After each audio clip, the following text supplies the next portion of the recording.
Our speaker tonight is Nikhil Bahl.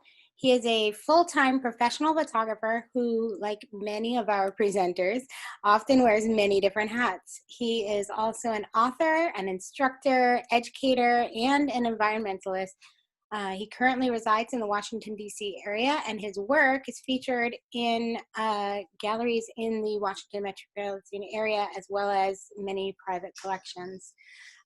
Nikhil draws inspiration from nature to create photographs that transcend the commonplace, reflect deeper insights, and convey an enchantment of the subject's beauty, which is all things that I'm sure he's going to get into tonight. As a volunteer with the National Park Service and the U.S. Fish and Wildlife Service, his goal there is to portray environmental stories with an artistic appeal so that his photographs educate and motivate people about the imperative nature of conservation. And each year, Nikhil leads several photography tours and instructional workshops in the U.S. and abroad. His teaching encourages participants to advance beyond ordinary photos and develop their own style and vision. He is a regular speaker at photography clubs, expos, and industry events, and he's authored the acclaimed ebook, Creative Interpretations, and he writes on the creative and technical aspects of photography. So, Nikhil, I'm going to let you take it from here, and I'll be watching for those questions. Great. Well, thank you so much, Michelle. All right, so I have a lot to cover during this webinar, so I'll get straight into it. I'm essentially going to be talking about the photographic process as it relates to my approach, as well as the photographs that you're going to see. Some of the things we're going to talk about are, the impact of photos, how you can communicate with them, the importance of processing, how you can transform your subject, and also evoking emotion, amongst other things. Portraits are very popular amongst wildlife photographers, and I always find like a really powerful portrait is when you get really close. And getting close to the snowy egret in breeding plumage with the wind kind of ruffling its feathers, I thought made for a really cool shot where at least, when somebody looks at it, it's like, okay, well, it gets your attention. And generally what you want to do with animal portraits, you want to find friendly subjects. And there's an ethical issue where some people will continue to push a specific subject till they've got the shot. I prefer it not to be that way. I'd rather be natural. If that specific specimen is not giving you the opportunity, just move on and find another one. And there's always a friendly one that you can get close to and get a photograph that can make a lot of impact, especially as you're getting close and you can see a lot of the detail. In images like this, I prefer to have a shallow depth of field and keep the focus on the eye. I think that's the most important thing. I don't mind that the beak is slightly out of focus and parts of the feathers are out of focus. The main focal point is always going to be the eyes. That's where the viewer is going to look at first. Subsequently, you can always document the subject and its behavior. Now, this is again a portrait, a full frame portrait of a great egret preening.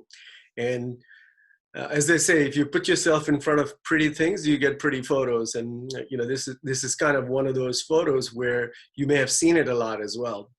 But here you don't see the photographer, or at least I don't think that the photographer brings anything specifically to this image.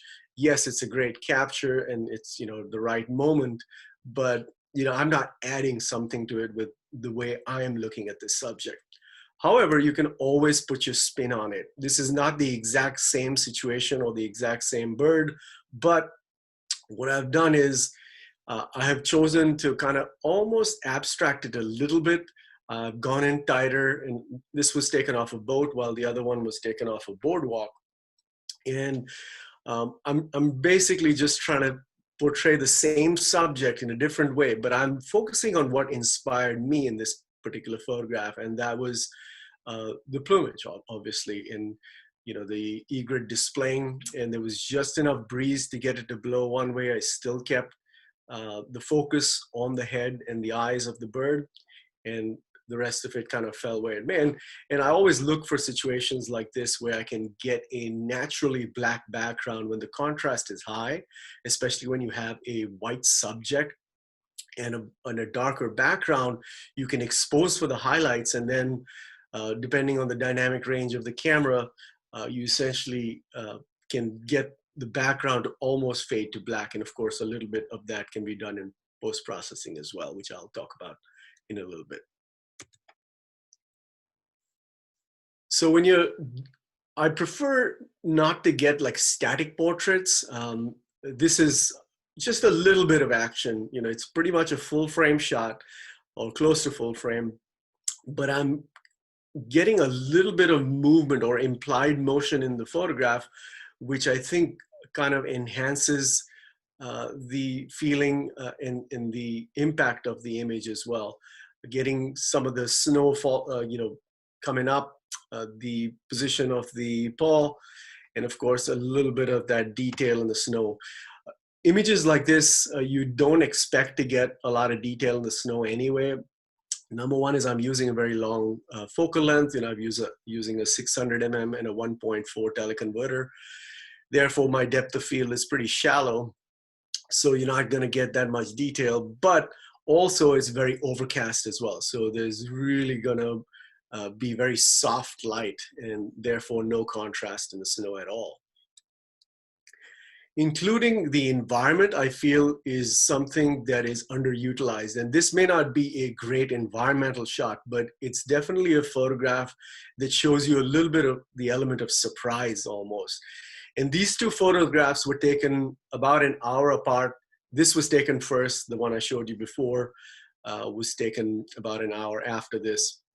And when I find a subject that I will not photograph very often, or I don't think I will, like a bobcat, I will then try and get the most out of that particular situation. I'll just stay there until the animal is gone, or I need to move on for whatever reason.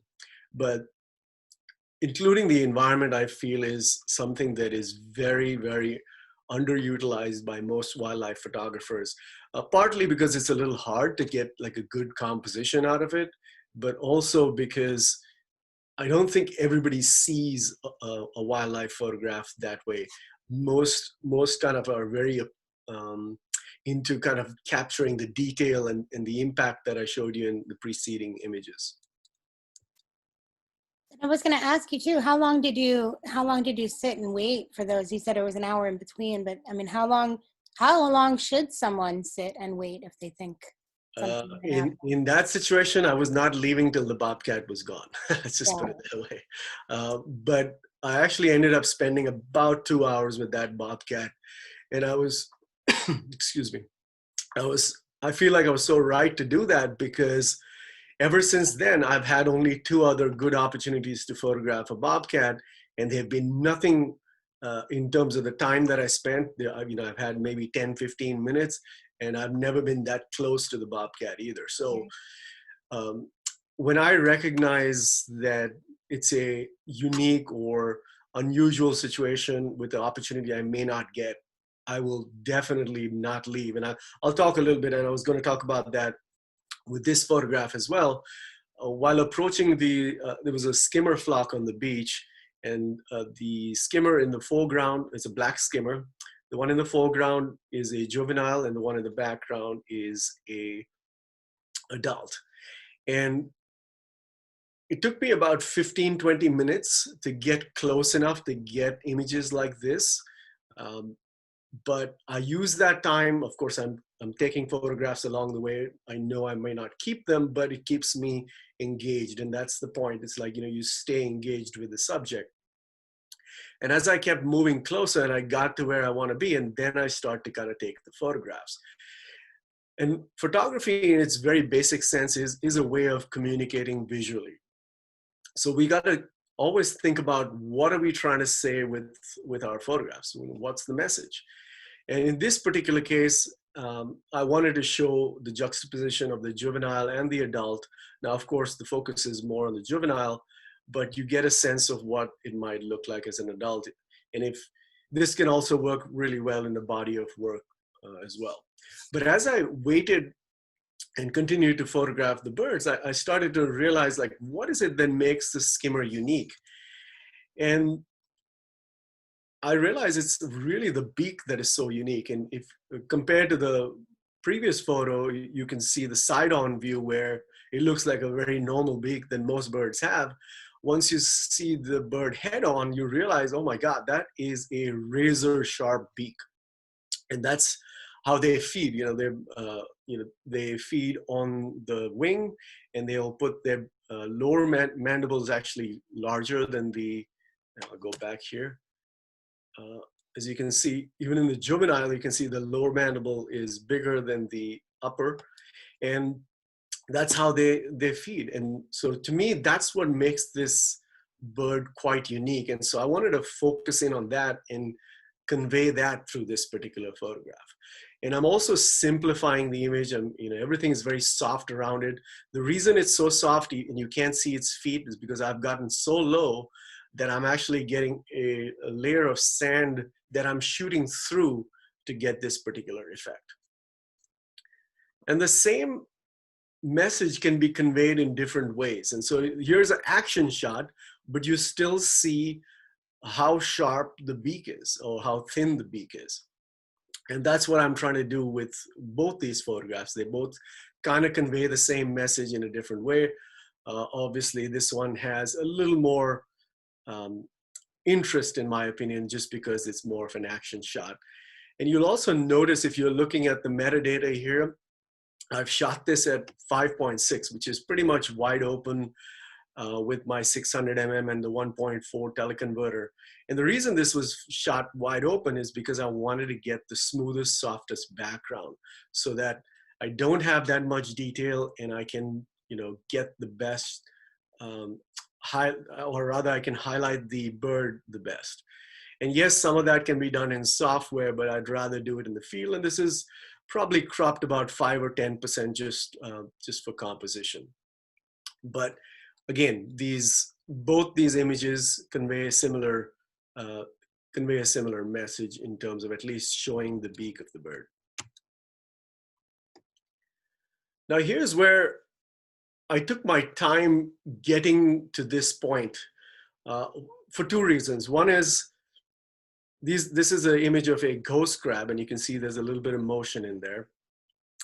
The reason I chose to use a slower shutter speed is because I wanted to show how busy it was. Now, all that sand that you see to the right of it is all sand that it's dug out of that hole, and it was going in and out, and it was tossing the sand across. And so I wanted to show how busy it was. And ghost crabs are very sensitive to vibrations, shadows, so it's very difficult to get close to them. This one was a juvenile, which allowed me to kind of get a little closer, but I had to be very slow, very methodical, and it took me probably 15, 20 minutes to get into this position, and then the ghost crab would not come out. So I had to wait a considerable amount of time before it actually started doing its routine. But all of that considered, why did I choose 1/4 of a second? Well, 1/4 of a second, I wanted to get a little bit of that blur. And you see that it's partly sharp and then partly blurry.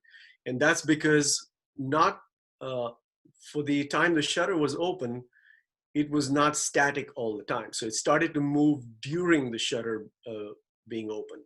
And at 1/4 of a second, I was still able to get a sharp photograph. The sand, etc., is sharp only because I'm choosing to, really crunch my abs and stop breathing and just be as still as I can.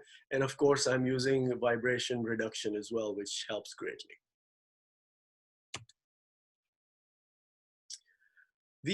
So on that, were you using a tripod for most of those photos? No. Are you a tripod kind of guy? No. This is definitely not a tripod, as I explained. Right. I had to be, because I couldn't set up the tripod. It would have caused vibrations, and the shadows of the tripod would have affected it.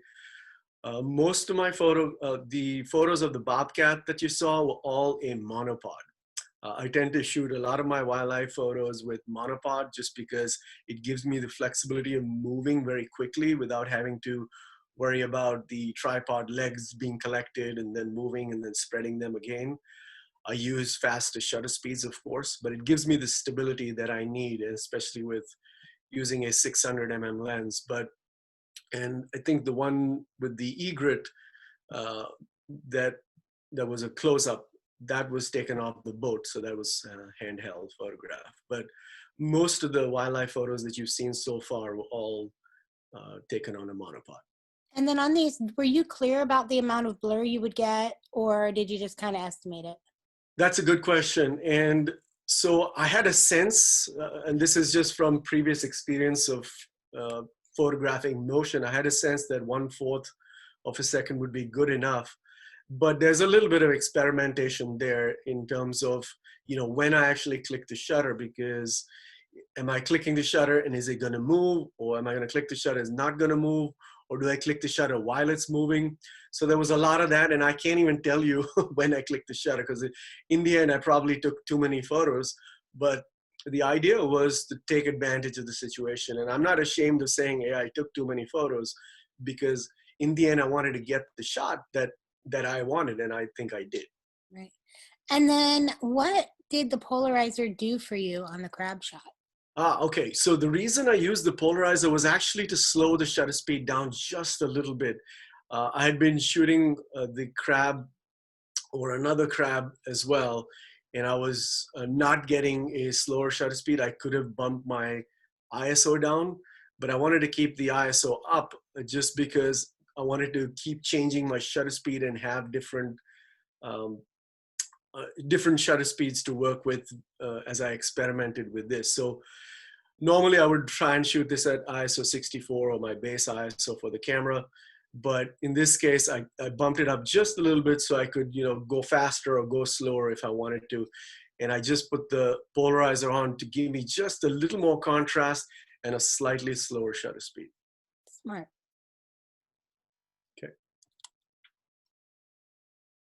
So processing, I think processing has obviously become a big deal in the digital age. And for photographers like me, I'm kind of what I refer to as a subject focused photographer. I'm not really interested. Of course, I'm interested in the final image, but I respect my subject, and I capture the photograph because I liked what I saw. So I'm more subject driven. While an image-driven photographer could very well use the photograph as a starting point, and then do any kind of post processing manipulation, add a tree, remove a tree, etc., and do whatever they want with their particular image. So I don't necessarily do that, but I do want to get the best out of the raw capture that I create. So this is the final product. I'm going to show you what this photograph looked like right out of the camera with no processing at all. And so this looks like essentially a throwaway, because you really can't see any detail at all. But that's how I'm shooting for my raw files. I'm pushing the histogram way to the right, making sure I don't get any clipping. So a lot of my photographs will look kind of drab, and they have no contrast. But in the end, I knew the detail was there, so I was able to bring out the snow, which was falling quite heavily at that point. And I knew that there was just enough contrast, or I could bring out some contrast to get this effect of the snow falling. And yes, I know you could quite easily do the same effect in software, but I think it's kind of cool that I was able to capture that out in the field. So, what factors go into your decision on which body you use? That's a good question. So with wildlife, I'm mostly shooting with the D5 because I'm always trying to be ready for the action. D5 has probably the best autofocus system on the market right now. Maybe the D6 is better. but it's pretty amazing in terms of what it can do. So as far as wildlife goes, I'm always waiting for that action shot, or I'm ready for the action.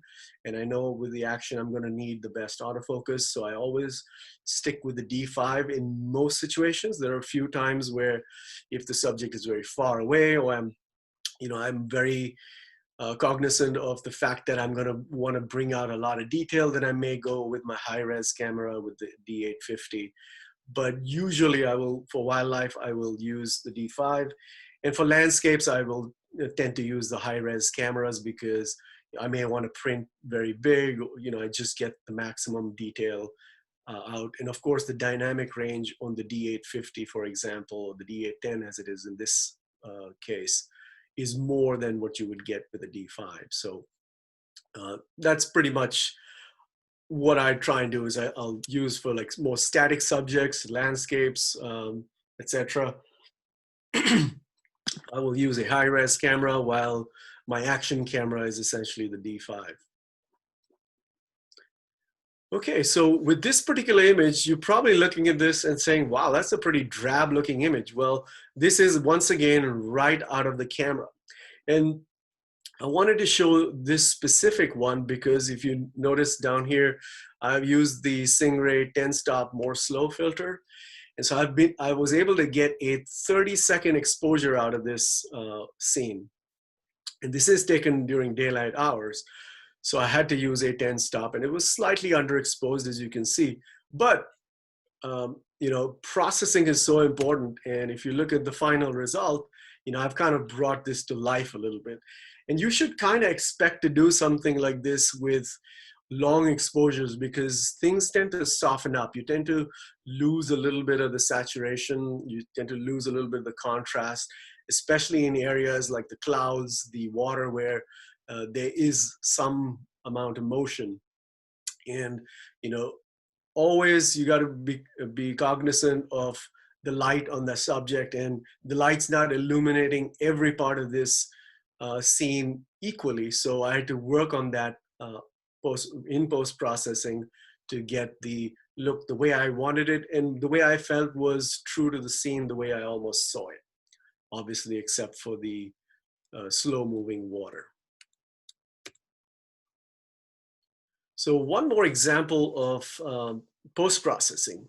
And here's the final image. This is after I've processed this particular set of HDR photos or HDR image.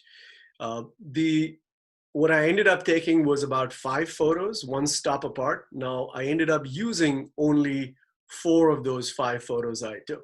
And because a lot of people, if you're not familiar with HDR, you probably don't know what this looked like before. So I'm going to show you a couple of examples here. That was the darkest photograph I took. So then I went a stop up and a stop up and another stop up. And then the brightest one that I used to merge was this particular photograph. And you'll notice a couple of things. I've got some blue sky here. I've got a lot of space here.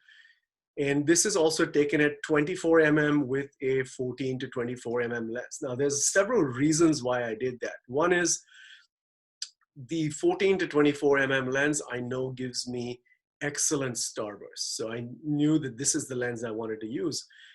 I didn't want to use it at its widest angle because for those of you who've been to this location, you know I was shoulder to shoulder with a bunch of other photographers. So I didn't want to use any other lens because this is the lens that would give me the sharpest image and would also give me the best starburst that I was looking for. So I knew that I was going to be cropping the edges and possibly most of this area. And I'll go back to the final image here. As you can see, I've worked on this. I'm keeping some level of detail. I'm not making this too bright because I do want this to look like it was to my eye. This is a very hard photograph to take without HDR. You will almost surely either blow out the sky or you will lose detail in the foreground, as you've seen with that dark image and the brightest image that I used to put this HDR photo together. So you gotta almost pre-visualize what you want the photograph to look like. In this case, I was looking to do a panoramic format, but I did not want to stitch because the sun comes up very quickly. And the best way to get a good starburst, as you can see here, is partially obscuring the sun. And if I'm spending a lot of time taking several images, going across, that sun is moving too fast, and there's a possibility that I may not get the shot. So I chose um, to go with a crop in this particular situation, just because I'm working with a pretty high res camera anyway. So why did you use one stop differential instead of fewer shots with two stop differential? Okay, the reason for that is because when it pulls out the detail, it's taking detail from every photograph at different levels.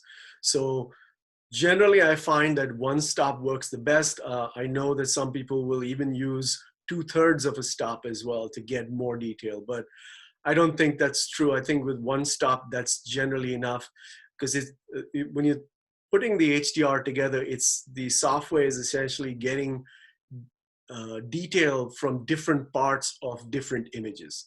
And so one stop is usually enough. Two stops, I think, would possibly be too much. It could work in some situations, but in this situation, I didn't want to take the chance. And I find that just from experience, I feel like one stop apart usually works the best and gives me the most options. Okay, I'll continue.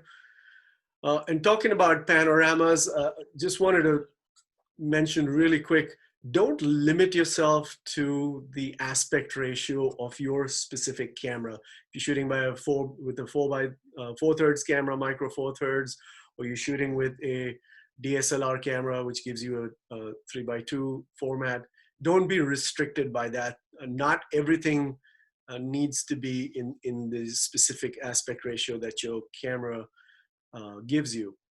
You can always stitch images together, and this is a very simple panoramic of two horizontal images stitched together. And I did that because I wanted to get the sweep of the buttes over here. Of course, the subject or the focal point is the rain falling with the early morning sunlight hitting it. And I thought that was just pretty spectacular. It's something that I had never photographed before, and I just was so excited to have captured that and even seen it for that matter. In terms of processing, I'm still leaving it where it's more realistic. I'm not trying to bring out too much detail in the dark areas. And I'm still, and because if I do that, then I would take the attention somewhat away from the rain that's falling. And that's not something I wanted to do. I still wanted to highlight that because your eye tends to go to the brighter areas anyway. Oh, and you probably noticed that I've used a polarizer here as well. Again, just to give me a little bit of contrast. And generally, it's a good idea to not use a polarizer with a panoramic photo. But in this case, I'm shooting at a longer focal length. It's at about 82 mm. And I'm not shooting as wide, as in I don't have as many images to stitch together. And the reason for that is to not use a polarizer for something that you might be shooting a wider angle of view with, because the polarizer is affected by the position of the sun. And so as you move away from the sun, your skies might start to look a little different in one image than they do in the other. But surprisingly, I usually stitch these in Photoshop or Lightroom, mostly Lightroom these days. But the software does an amazing job of, even if you forget to take your polarizer off, 99% of the software will do just fine even with that. But it's a good idea not to use it if you're not to use the polarizer if you're taking a very wide angle of view in terms of your panoramic image. So challenging light, and you might think, oh, well, this is not really challenging light when you look at this, but the light was so flat. This was the only, I had gone to Patagonia to photograph pumas, and I obviously didn't want to miss the opportunity to go into Torres del Paine. It's a beautiful park, and love the horns that you see here, the mountains in the background. And I wanted to at least get some photos that are, you know, maybe not portfolio worthy, but at least worth showing. And it just happened to be a very, very overcast day. So This photograph in color is extremely low contrast, and there's very, very muted colors. There's literally no color worth speaking of. Very muted greens and the gray sky. So what I wanted to do is I wanted to find a subject which was very graphic. And the trees that I found here are very graphic and they catch your eye. And I figured that if I convert this to a black and white, which I finally did, I will be able to get a good contrast effect. You know, I've obviously really darkened the blacks over here just to highlight the graphic nature of these trees, and you know, a little bit of dodging in this area just to kind of lead the viewer's eye up towards the horns. And I was able to essentially drastically enhance the contrast in this particular image to get a result that I thought that was worth showing.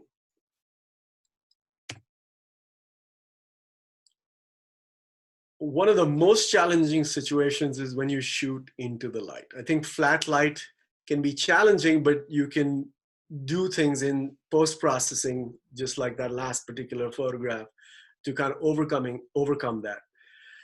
When you're shooting into the light, that's a really tough situation. You have to be extremely careful.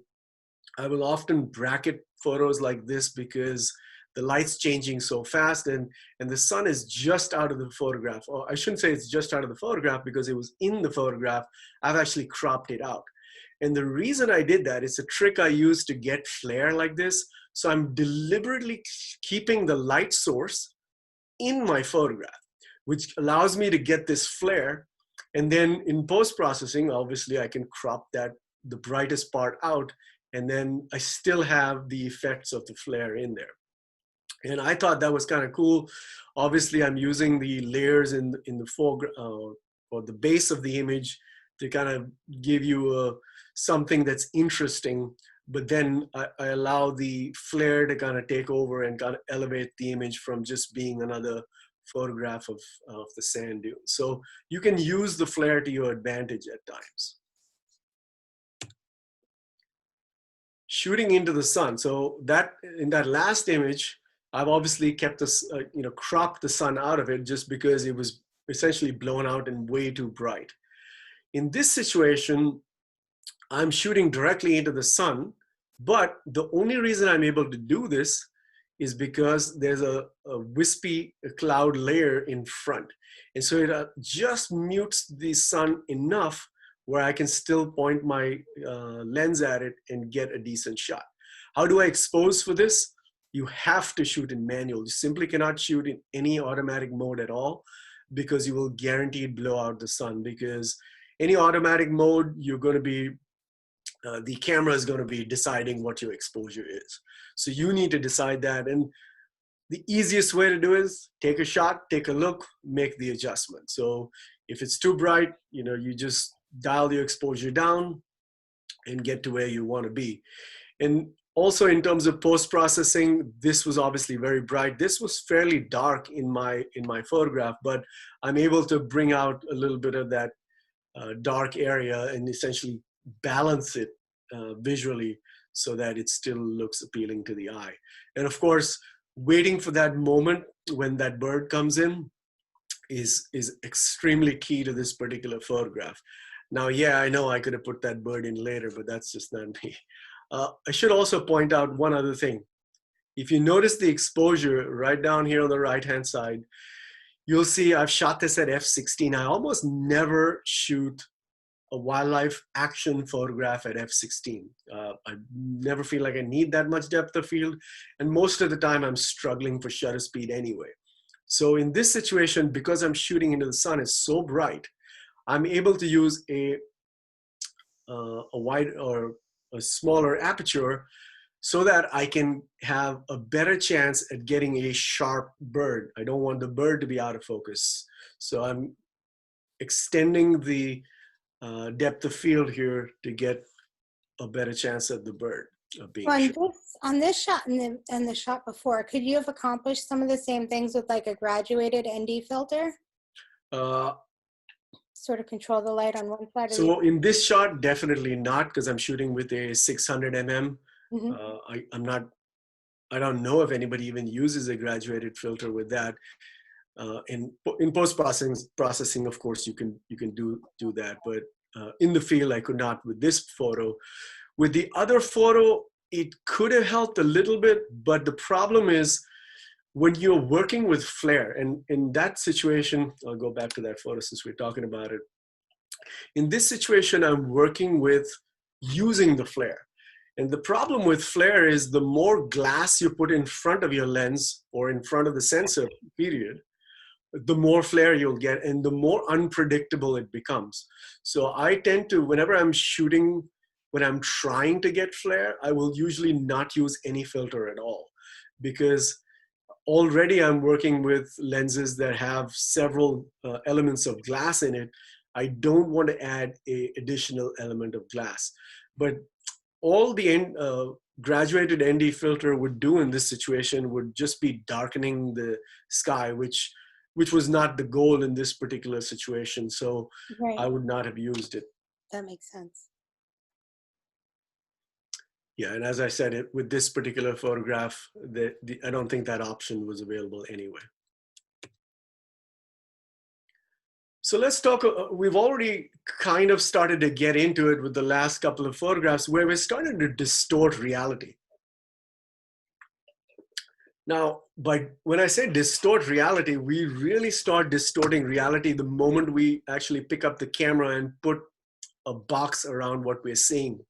So we're kind of starting there, but when I say distorting reality, we're essentially distorting it beyond what you see with the eye. That's what I mean by distorting reality. And in this situation, there are two things that are helping me do that. One is I've found a unique composition. When I'm shooting that acacia tree way in the background through this dead tree in the foreground, and I've framed that.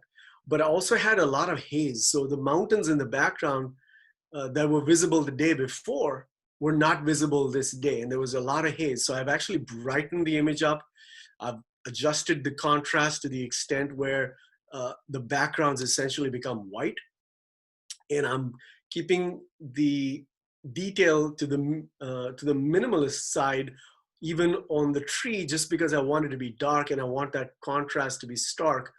I'm more interested in the shape of the tree than trying to get detail in the tree here. And this becomes more about the shapes more than anything else. And of course, when you go to a black and white image, you're kind of enhancing that abstract feel because it's no longer what we see with the eye. Doing something similar here, but now I'm doing it with an animal in the photograph. This is essentially called the high key technique, where everything gets brightened to the point where you almost have some areas of the image that could be blown out or have detailless white. And that's what I'm looking to do here. I'm trying to, excuse me, I'm trying to distort reality by converting it to black and white, but also brightening it to a point where you normally not see it. Of course, I've worked with a little bit of the contrast so I can get more detail out of the leopard as well. But here's what could have been a very average photograph, which actually ended up, to my eye, becoming one of my favorite photographs from my Kenya trip last year. And the reason for that is the post-processing. But when I was taking the photograph, I was already thinking of what I would do with this photograph afterwards in terms of the post-processing. So I definitely wanted to get or make sure the leopard's face and eyes were mostly in the sun and not in the deep shade, because that might have affected how the eyes were rendered later. So this is a pretty unique, and it's becoming more popular, the high key effect, and people are starting to use this a lot more. But I feel like with any tool that we have as photographers, I think you shouldn't overuse it. There's specific situations for specific tools, and you should know when to use those tools in those situations. Here's something that you may or may not know. Your camera can actually do this in camera. So this is multiple exposure. This is 10 photos where I've actually taken the camera, moved it up vertically as I'm taking each photograph. And if you look carefully, you'll actually see the steps One, two, three, four. There's about 10 of them. I know it's very hard to see all 10. Um, but I wanted to keep this photograph very subtle. It's low contrast. It's taken with the snow. It was grayish sky. So I'm keeping it very subtle. This is more about evoking emotion, which I'm going to talk about in a little bit here. This is more about kind of starting to get to that, but I've essentially distorted reality because I'm not showing you trees. I'm showing you trees, but I'm showing you how the trees have been rendered differently just because I envision them that way. And that's what I really encourage people to do, is like to see things beyond what they're seeing. And so it's important to be inspired and immersing yourself in that situation, in that moment, is so important, because that's the best, one of the best ways to start to think about evoking emotion in your photograph. Because if you're not there, if you're not present, you're just taking photos, they'll tend to look like snapshots. How we feel, believe it or not, somehow works its way into our photographs. And yes, I could talk about that a lot more, but at the very basis of that is to be inspired and to be in the moment. And something as simple as this, where the light is really inspiring me, and of course, I'm just panning a little bit with the waves at 1/4 of a second here. And I'm just getting enough motion in the waves to kind of create that movement as well. So this becomes not a photograph of water, or not a photograph of the highlights or anything like that. This is beyond that. This is trying to evoke an emotion. So when somebody sees this, they're not thinking, oh, well, this is a photograph of water. It's just how they feel becomes more important. And then the other way to approach it is to start to think beyond what you're seeing. So think about what the camera can see. And that's a very powerful thought, because when you think about it, the camera never sees anything the way we see it with our eye. We always did, and I talked about distorting reality. We're always using shallower depth of field. We're using more depth of field to get focus from front to back. Our eyes don't exactly see that way. And so in this case, our eye doesn't see motion. But because I'm actually taking the camera and moving the camera around, and if you're wondering what this is actually foam bubbles on the water. And because there's a high contrast, the sun has gotten up high enough, I'm using this the Singh-Ray variable ND filter, so I can get a slower shutter speed, and this allows me to create the motion with the camera. And there's a lot of experimenting in this particular technique, because what I was looking to do was to get some kind of flow. And you see the motion that I have here, it's kind of like a wave-like motion. And that's what I was looking to do with this particular photograph, because I didn't want it to be a straight line. I feel like that's almost like too easy to create. And that could almost be a mistake. But something like this, it takes a little bit of experimentation, but you eventually you might take 10, 15, 20, 30 photos, but if you practice enough, you will end up with a couple of really nice photographs that will capture what you're seeing, or what you're trying to get the camera to see, I should say. On the slide right before that, Mm-hmm. someone wanted to know if you used a tripod for that. This one, no, it's handheld. I'm both these photos, this one of the waves and this one of the foam bubbles on the waves, were both taken handheld, because I want to be free to be able to move the camera in any direction I want. So I felt like the tripod was too restrictive in this situation. And then someone else said that they noticed you use the 28 to 300 lens a lot. Why do you like it so much? Well, it's versatile. And I find it all, and some of these photos are actually taken during workshops as well. So I use it as a way to teach as well, because instead of changing lenses and showing somebody, oh, well, this is what you can do if you go a little wider, and this is what you can do if you go tighter, I find that having the 28 to 300 on, I can quickly take a photograph, show it to somebody, and then help somebody else on my workshop. it is very versatile. It has some weak points. It's not the sharpest lens. I never shoot it below f8.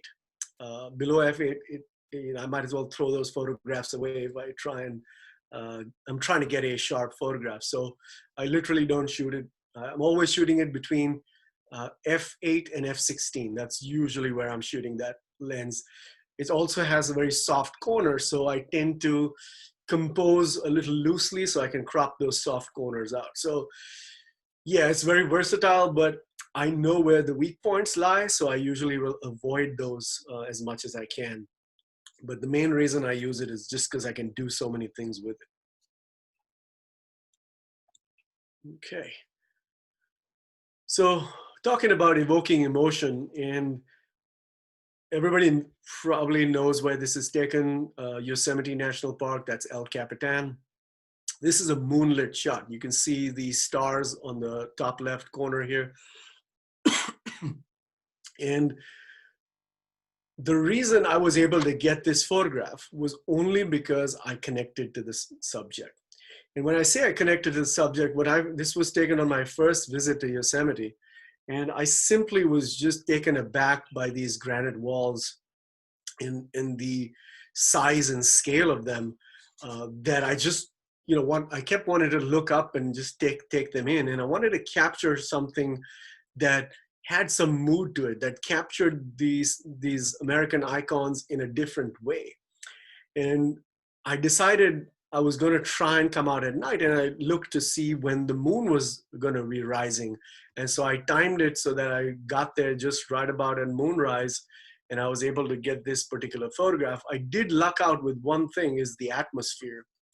And the clouds kind of moving across the scene. I think that just really made the photo. And by the way, that's an accident. I think all the metadata here is wrong. That is not, I think I've made a mistake. I might have copied the slide and I did not fill this up. This was taken with a 24 to 70 mm lens, closer to that 24 mm side. This was taken at about f11, and it was a 30-second exposure, not 2/50th of a second. It was, the ISO, I believe, was about 1600 as well. So sorry about that, but all those things needed to happen for me to get this particular photograph. But in the end, it's about connecting with your subject. If you don't have a connection with your subject, then I don't see how or why you should even take the photograph. It's not just because you're there, because at that point you're starting to not be an artist, you're more just documenting where you've been. And there's absolutely nothing wrong with that. My whole presentation here is more focused on trying to be creative and getting photographs, beyond what you'd get, with the average snapshot.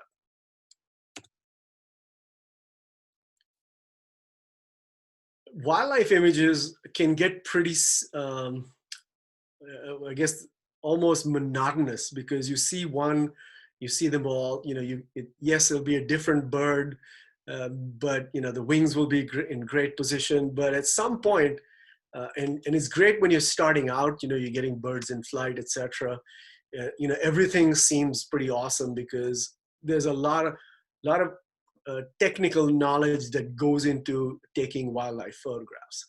And once you've kind of mastered that, then it kind of unleashes or allows you to unleash your creative potential, because now you can start to think of, well, now what can I do with this bird in flight? And now this specific situation was really unique. Number one is, this was dew covered. This was a dew covered setting where all the grass had dew on it. And obviously waiting for that right moment. But there's another aspect to it. When I say waiting for that right moment, of course, where the bird is descending into the grass with a fish. You can't quite see it at this scale, but there's a fish in its beak. And of course, getting the wing position the way I wanted to. But the distance was very important. And why is the distance important here? Because what makes this photograph for me is the orbs, right? In the foreground and the background. If my focus is further, so if the bird is further in the photograph and my focus is on the bird, the orbs in the background become very large, and I don't really have many orbs in the background. And on the other end of the spectrum, if the bird is too close, I'll get a nice background. I'll get a lot of orbs in the background, but I may not get anything in the foreground. So the bird needed to be exactly where it was for me to get this particular photograph where it's kind of surrounded by orbs. And you can see there's a very slim layer of depth of field right there. And once again, you'll notice that I'm using a long focal length, 840 mm, and my aperture is pretty much wide open. So at 5.6, I'm getting the shallowest depth of field I can possibly get.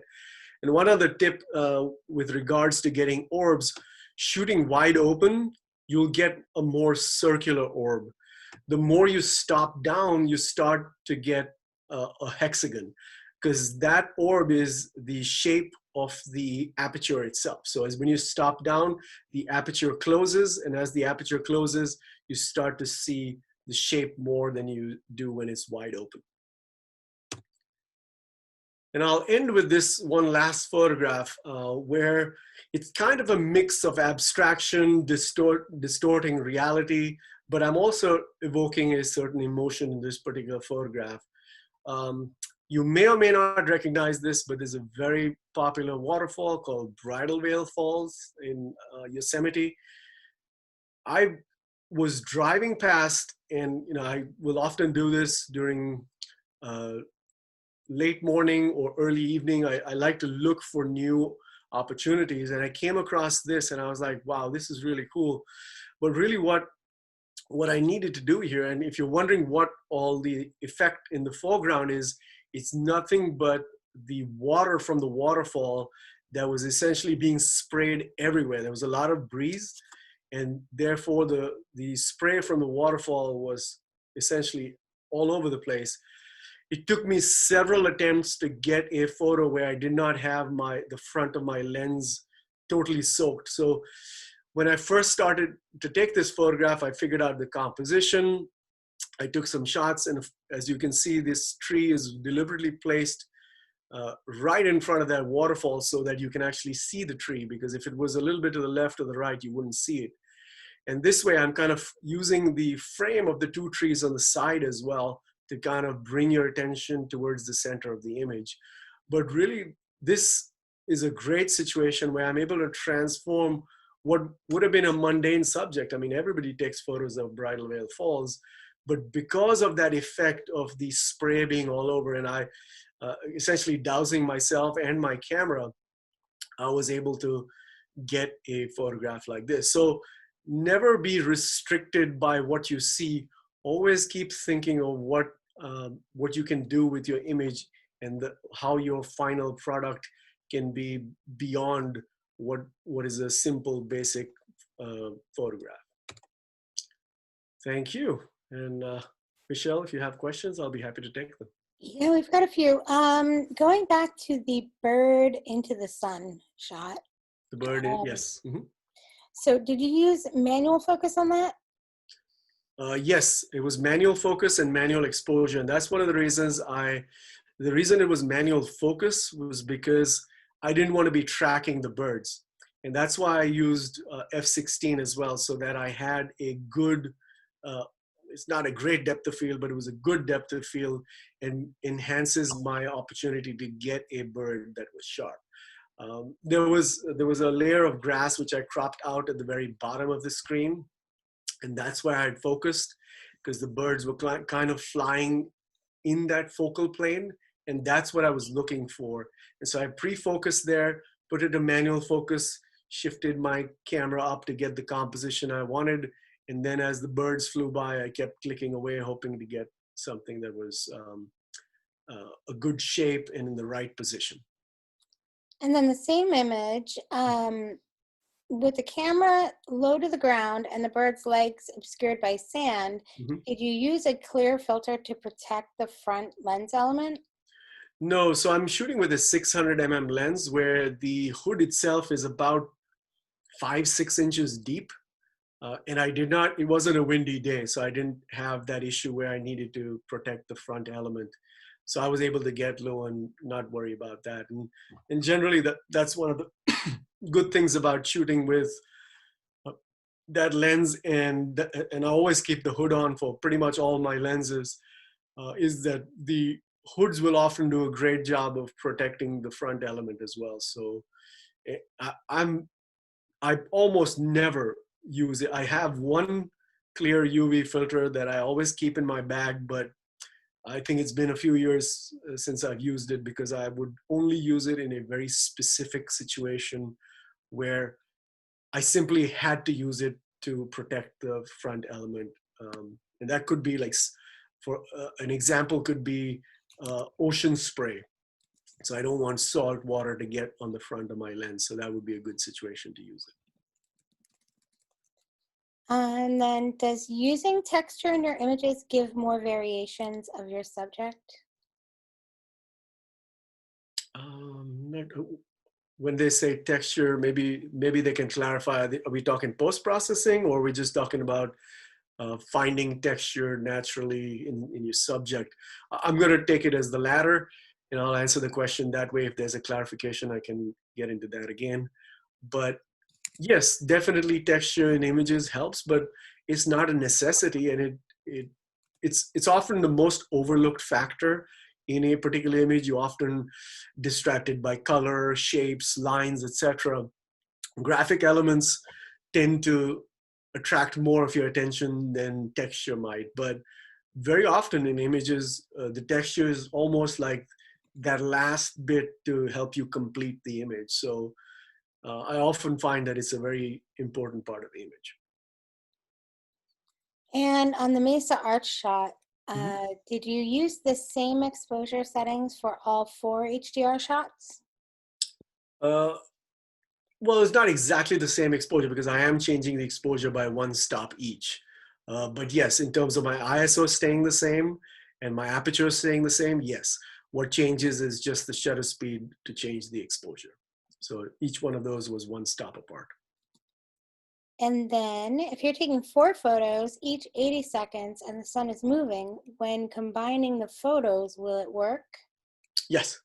And those photos have to be taken pretty quickly. You can't be taking a shot and then hanging out, talking to your friend, and taking another shot. So they're taken pretty much one after the other, almost in rapid fire mode, just so that the sun is barely moved.